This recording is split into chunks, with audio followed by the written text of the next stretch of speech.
حبظم كان نايم في السرير اللي كان جايبه بالفلوس الحرام، فهي جات له مكالمه ما كانش متوقعها. ايوه ازيك يا حنش؟ حبظم ما كانش عارف مين، فساله مين بيتكلم؟ انا رياسك، انا اللي شغلتك. فحبظم رد عليه انا ما حدش رئيسي، وانا رئيس نفسي. بجد؟ اقدر اجي اوريك؟ حبظم قالها بطريقه. لا ما تجيش. حبظم استغرب. ايه خفت ولا ايه؟ لا انا اللي هجيبك. هتجيبني؟ فجأة حبظم سمع صوت خبط على الباب، او عشان ابقى دقيق صوت كسر الباب. الباب اتكسر ودخل شخصين اول مره حبظم يشوفهم، دنبل وحنبل. انت ريس نفسك صح؟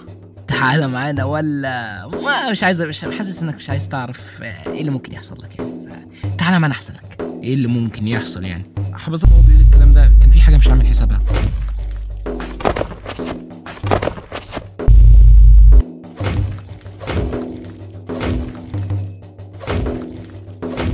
حبظم من كتر الضرب داخ ومش قادر يبص قدامه، بس لو فضل كده هيموت. فحبظم رفع رجله واداله بالشمال، وكان لسه هيطلع يجري قبله مين؟ دنبل. رايح فين؟ حنش مش بنعمل الشغل كده، قوم وقف. حبظم قام وقف ومسح الدم اللي على وشه. كان لسه يا عيني هيبدأ يواجهه، بس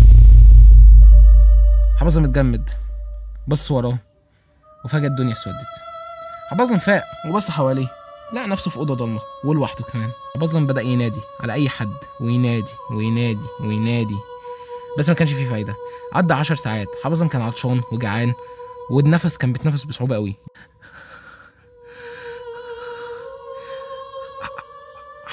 هموت ها؟ ما هو ده عقابي. يا حنش، ايه مالك فيه؟ ها؟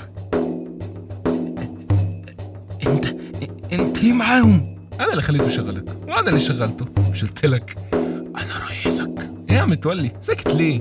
هو قال لي انه مش بيخاف مني ويقدر يزعل. تخيل يا جدع يقدر يزعلني. قال انت ايه رايك؟ مديله عذره برضه. طب ما يعرفنيش. الصدمه اللي حبظم كان فيها لا توصف. حبظم كان فاكر انه متولي اختاره عشان شاف فيه حاجه مختلفه، بس مش ده اللي كان السبب. بقول لك ايه صحيح؟ ايه؟ عندي ليك فكره او مهمه. ايه؟ انت ايه شغلانتك؟ منظف. هديك اسم عنوان وشخص عايزك تقتله. مالك خايف ولا ايه؟ ما تخافش، متولي هيكون معاك. ولا اقول لك خليك لوحدك احسن، انا واثق فيك، اصل دي مش اول مره تقتل. بكره العمليه، ها؟ نام كويس. متولي الحقني متولي. بص، ده ابن واحد في قضايا العصابه، عدقنا يعني، هما ناس مش كويسه واحنا الناس الكويسه.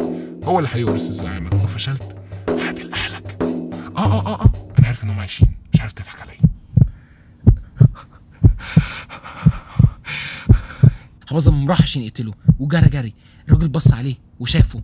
اول ردة فعل الراجل رفع السلاح وضرب عليه. الطلقه كانت سريعه قوي لدرجه حبظم مستحيل كان يتفاداها، والطلقه جت في كتفه. حبظم من كتر الوجع وقع على الارض وما بقاش شايف قدامه. بص لو الراجل بيوجه المسدس في وشه. حبظم اتشاهد وقفل عينه